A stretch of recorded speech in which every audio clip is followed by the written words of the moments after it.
I feel that we're living in this age of abundance. So you have information from all over the place. It's basically not possible to keep track. 2 years ago, it was May 2024 when it started. The updates of our algorithm were very urgent, deep and dramatic. The best place to hide the corpse is on the second page of Google search. One thing can just happen and then your entire business is upside down. So it's really important to diversify. How is this switch from desktop to mobile changing? The new trend we noticed is that iGaming operators are building their own native mobile applications. Many operators, they don't publish these apps for affiliates, and the results are great, so they don't need to have the extra channel for monetization. When the acquisition channels are so diversified, there's this really big need to have one tool that allows you to track everything, to attribute everything that is happening on the player side, ultimately bring you more money. How has this relationship between operator and affiliate evolved? The cost of acquisition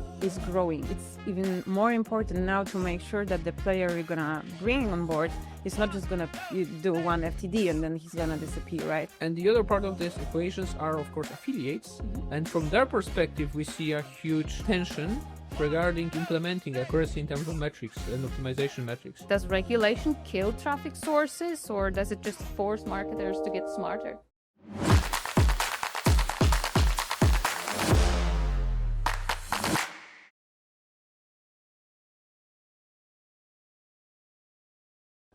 Hello and welcome to ICE Barcelona. We are currently having our podcast box here at the Alia booth, and welcome to the Ace Alliance podcast. Today I have very special guests with me from Voluum. I have Kamila Łuksza-Szpyt, pleasure to have you with us, and Marcin Kumięga. Great to have both of you. Hello. Thank you for organizing this. Amazing. Yes, Marcin, Kamila, we are currently at day 2 at ICE Barcelona. How has the event been for you so far? For us, it's day 1, as we are mostly focused on user acquisition part, so IGB is our conference, and we just arrived yesterday. But it seems very interesting. A lot of people. This is the second year in Barcelona, and compared to last year, the IGB part grew significantly. Maybe it's a bit problematic, it's a bit further from ICE part, but it also opens up for more user acquisition conversations to stay in our group. Kamila, how about you? How has ICE been for you? Well, as Marcin said, for us it's day 1, so we haven't arrived that long ago. But it's very surprising because I remember that in the past, in the early hours, the show, at least from our booth perspective, wasn't very busy. And today it was. Like, we really got some interesting leads right away. We started with the meetings. Obviously, it was really hard to get a cup and get here. But overall, we're very excited to be here. I love to hear that, really. And Kamila, you were recently featured in the Ace Alliance iGaming Trend Book. So congratulations on that. Thank you. Share your thoughts on the iGaming affiliates. But I want to know, what are your first impressions from this trend book? How can it help other people? I feel that we're, living in this age of abundance. So you have information from all over the place. It's basically not possible to keep track. Yeah. And I really like when companies like yours create such projects, because it allows you, in this one simple book, to have a lot of great insights from many different leaders from many different areas, right? Because you guys focus on affiliates, on the local side of business, on SEO.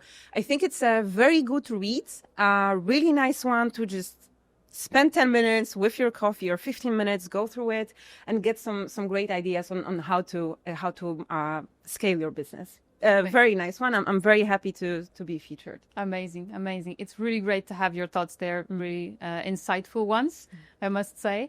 And staying on the topic of affiliate marketing, this is one of the areas that really, we say iGaming keeps changing, but affiliate marketing is also something we really need to pay close attention to. And iGaming traffic for years relied very heavily on organic SEO affiliates, but recent data actually suggests that there's a massive shift towards programmatic and paid social, despite the very high costs that it has. Why are we seeing such an aggressive shift to paid right now? Is it just speed to market, or have the organic SEO affiliates started to dry up due to LLMs taking over. Maybe Martin, we could start with you. Yeah, sure. So basically, the main trend I would say is the LLM and the AI shift in the global industry. So before it took a lot of time to build a well-placed SEO website, but it was more or less long-lasting, and the algorithm updates on Google and other browsers, but mostly Google, they were happening, but not so frequently. But since I think 2 years ago, it was May 2024 when it started, and the updates of our algorithm were very urgent, very deep and dramatic, which led to the shift in the terms of placements. As we know, the best place to hide the corpse is on the second page of Google search, right? Yeah. So that's the one of the reasons. But another is that there's more programmatic inventory available. So at least when you speak about programmatic, there are new DSPs entering iGaming market. So those which were focused on mainstream sources, e-commerce platforms, now they realize that iGaming it's possible. Also with changes in the regulations, like Brazil, which was regulated, it opened up a huge amount of DSP inventory. So I think these are these two trends. So more inventory and more awareness of mainstream markets regarding iGaming and the complications around SEO. I would also add that we wouldn't say that it's as aggressive. I mean, it's definitely happening. I wish it was that aggressive. And I wish that I could say to my board, yes, the changes is happening like right now. But I feel that, there's still a lot of huge players that rely on SEO. They have been doing that for 10, 15, 20 years. We even spoke to one of them yesterday. But what is different is that there's a but. There's a but now. They're saying, okay, yes, we rely on SEO, but we know that it's time to diversify.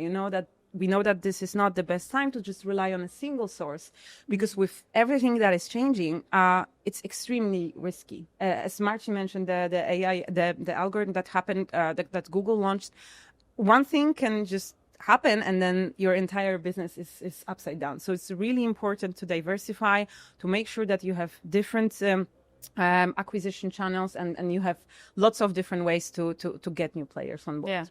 Yeah, I love it.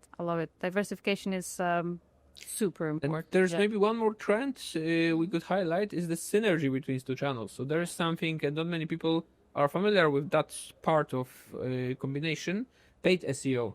When you have a very strong, present SEO website, but you drive extra paid media traffic and you combine it in one funnel. So then you see if the investing in extra visibility on Facebook ads converts in more FTDs through your website. Yeah, absolutely. And so global mobile game revenue was projected to hit about $98 billion by 2026. So we're now in 2026. It's projected even to $103 billion by 2027. And in iGaming, player behavior is really relying on mobile now. We can also see it in the African markets where mobile is really taking over the market. So when you look at data at Voluum, how is this switch from desktop to mobile changing? How media buyers track their campaigns? Are they struggling more with the app attribution versus traditional mobile web tracking? So I would say the vast majority of this mobile movement is mobile web. So mobile web is still very present, and the optimization might be very similar in terms of setup and type of tracking than the regular the web traffic, so the desktop traffic. In that case, it's server, Postback or Pixel, and a smooth integration. And we see it, yes, especially on certain emerging markets, this mobile web is very present and very dominant. However, the new trend we noticed is that iGaming operators are building their own native mobile applications. And this native mobile traffic is something that is now on the tide, rising tide. Many operators, they don't publish these apps for affiliates so far because they are converting very well and the results are great, so they don't need to have the extra channel for monetization. But with the rise of more native applications, probably this demand for having extra traffic will come back. Another thing is that in case of regulations, because to get an app published on App Store or Google Play, you need to have fully regulated business, and sometimes it's maybe a bit problematic. In that case, there's PWA, so there's non-native apps, which are also a huge opportunity, and the interest of that among our clients we see is rising. Amazing. Yeah, and as Marcin said, we do see the mobile web traffic on the rise. So there are lots of different ways. Like you have mobile web, web to mobile, mobile. What we're seeing, and when we're speaking with our clients, with both operators and affiliates, there is this growing need of being able to track everything, right? Because very often you just you have AppsLayer, right, or Kochava, and you have the mobile part of your business, but then you also want to do web, and you have a different tool for that.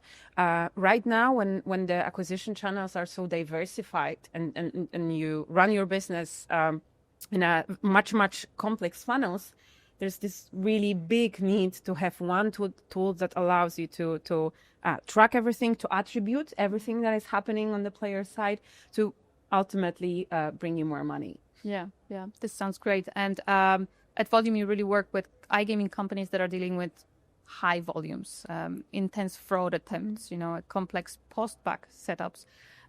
Some other industries never even dreamed of. What's a specific tracking challenge that iGaming would solve that really other industries could learn from? Yeah, I mean, I think that iGaming has one of the best professionals when it comes to SEO. Like you guys are really amazing, and everything that you have built based on SEO traffic is great. Since iGaming is just entering the paid advertising market, I would say that the adoption of SEO is definitely growing. It's not as big as in, let's say, e-commerce, for example, or dating world. But this connection of SEO traffic and then paid advertising, the one that Marcin mentioned at the beginning, the paid SEO, this is something that can really bring you the best of both worlds, right? Because you can use the pages that you have optimized with keywords that have a very high authority and have a very, very good content with the paid traffic. This is even more important right now when the LLMs are affecting the influx of traffic to the organic sites. So having both of these things, so iGaming SEO and then paid advertising and as postbacks, this can really help you to have a very nice, very profitable acquisition. Amazing. Yes, Yeah. and to add on top of that is that still the industry needs to figure out how to connect the dots efficiently. So with tracking of the results of SEO campaigns, as SEO is the bread and butter of iGaming industry, we are great.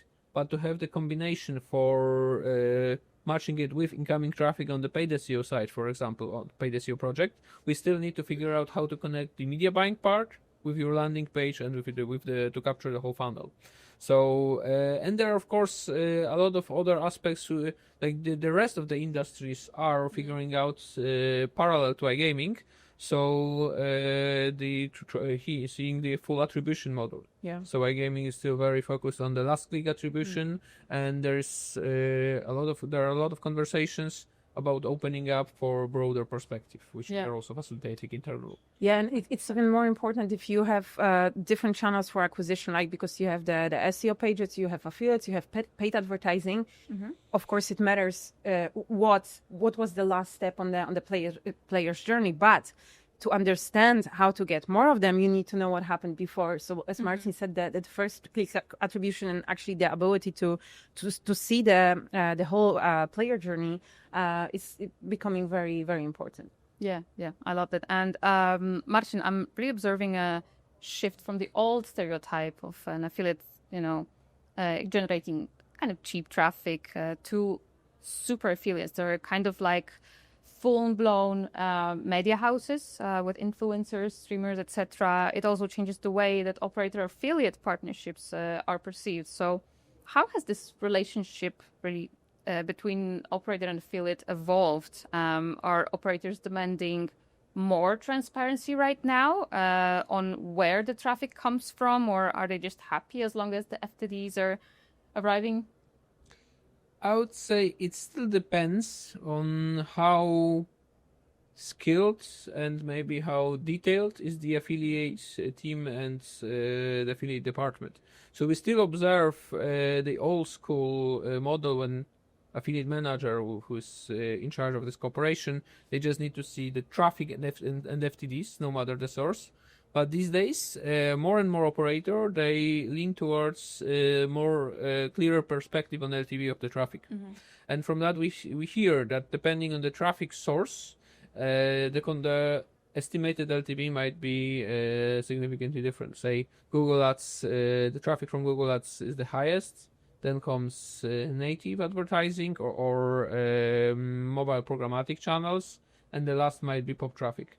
So even despite the fact that it might be a well converting channel, you might get a different type of deal to start with, and it might depend on the fact what type of traffic you run, whether you get prepaid deal or not.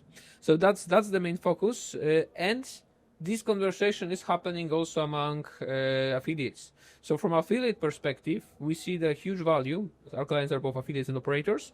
If affiliate can prove a reliable source of data and reliable source of traffic to an operator to get a better starting position in the corporation. Yeah, I love it. Thank you for explaining that, Kamila. Yeah, I just wanted to add one more thing that, the cost of acquisition is growing. So it's even more important now to make sure that the player you're going to bring on board is not just going to do one FTD and then he's going to disappear, right? So I think that on the operator side, if you are able to have more information on the player, understand where he's coming from, what kind of sources, it's much easier to understand, okay, so what is going to bring me money in the future? And then you also have the other side of the story. Operators are opening up for media buying themselves, right? So if they understand more on how their affiliates are working and what kind of sources are converting for them, it's additional piece of information also if they want to do their own media buying. Yeah. And the other part of these equations are, of course, affiliates. And from their perspective, we see a huge tension regarding implementing accuracy in terms of metrics and optimization metrics. Because if you are an SEO affiliate, it might be a bit different. You build a website and then the conversions happen naturally. But for media affiliates, the cost of your traffic is a very important factor, which defines the profitability of your campaign. So do you need instant and clear feedback where you make money and you don't? So that's why there's the pressure from affiliates to implement Postback. And then you have solutions like ours, right? So if they really need to know what is happening, they want to have real-time data, they want to be able to optimize on the spot, they can use solution like ours. Yeah, amazing. And Marcin, you mentioned Google, so I want to stop here for just 1 second. We've seen major platforms like Google and Meta really tighten the screws on gambling ads recently, and markets like Brazil are really regulating so rapidly. From a media buying perspective, does regulation kill traffic sources, or does it just force marketers to get smarter? It doesn't kill. It requires you to be more orientated in terms of opportunities on the market and channels. So first of all, we see a huge growth in terms of agency providers, or accounts agency providers. So someone who can help you to verify and get connections with, especially for Meta, but also for Google Ads. Especially for gray market operators. So when you are licensed, but there are still some compliance factors to verify, this can help you to open the door. Alternatively, there is the new age and return of programmatic DSPs, so even pop traffic or push traffic, where licensing is or the compliance part is easier. And lastly, in terms of native advertising, platforms from that segment, they understand now more aspects of regulation. So, for example, it's much easier to get native approved on Curaçao license these days. So we see the opening of this, let's say, other part of non-mainstream sources. Amazing. And regulation is just another reason to diversify, right? Because that something like what happened in Brazil may happen everywhere, but when the door closes and a window is open, right? There are other countries in Latin America, like Mexico, that are really, really big right now. So if not this market, then another. Yeah. Plus the cost of the traffic. So Google, especially Google Ads on mobile, and especially on native traffic, native mobile, it's CPC is crazy these days. Yeah. So this alone could lead you, even though this is a profitable channel, when you break it down to ROI, sometimes a well-optimized pop or push traffic might have better ROI versus clear traffic on Google Ads. Yes. Yeah, absolutely. And I want to talk about markets for a moment. Which geos are really keeping you the busiest right now? Our perspective is that we supply affiliates and operators running traffic globally. So we see the activities and tensions everywhere, especially like end of last year, before the changes in regulation for sweepstake casinos in the US. We saw a growth on that space. But I would say, like in the long-term perspective, Latin America with Mexico and Peru and Chile is on the rise. There is still a lot of traction for Southeast Asia, Thailand, Malaysia. These are the other factors there, and part of Africa, and especially Ghana or Mozambique or South Africa. They're also another green area in terms of our pricing inventory. But for example, if we have clients focused only in Europe, the traffic is stable there. So I don't think we see a region where we can notice a decline of the traffic volumes. Yes, I would say that it's also very seasonal. I mean, for example, in India, when you have big sporting events, you can clearly see that a lot of traffic is just simply moved there. Or if you have Euro or World Championships. In our industry, there is this very high seasonality. But as Marcin said, we don't really see a geo that is not performing, that is a no-go. Yeah. This is a great point. And as we wrap up, I would like to also talk about AI. Surprise. Because everyone is talking about AI. Yeah, absolutely. And Volume has the traffic distribution AI and the automizer feature to auto-adjust bids and pause campaigns. I see that some media buyers fear that if they automate too much, they may lose their edge. Yeah. And where is the sweet spot for automation? What would you say? Well, I would say that it really depends. It's hard to say. It depends what kind of sources you're running on, geos. If you're an affiliate and an operator, it definitely isn't wise to not use AI and not use automation and just do everything on your own, because it's not efficient, right? Like if you have automation tools, they can help you do more. They can help you improve your performance.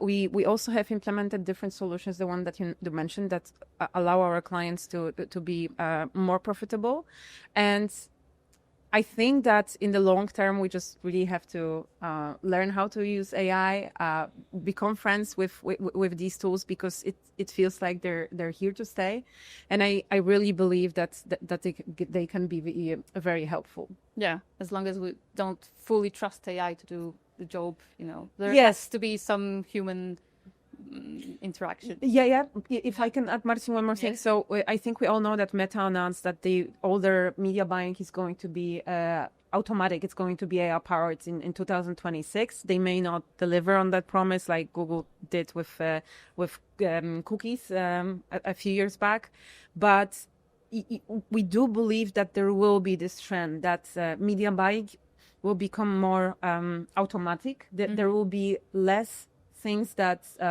less areas that media buyers can influence, because AI will be helping them.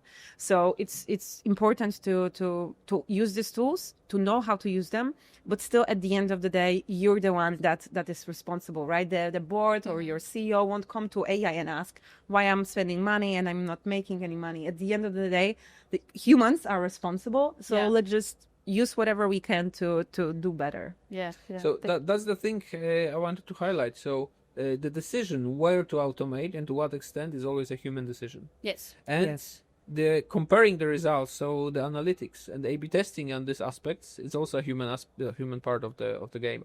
So it might happen that in the next couple of years, media buyers will become more like data analysts and testers or R&D departments. We see already in a couple of operators, they build their own R&D departments, and their job of the media buyers instead of manually adjusting bids or managing campaigns, is to test new sources. Yeah. But with what's happening on the market, that there's new inventory, the growth in this segment of media buying and also mainstream platforms entering iGaming space, we see that there will be a lot of projects for these people, for the specialists.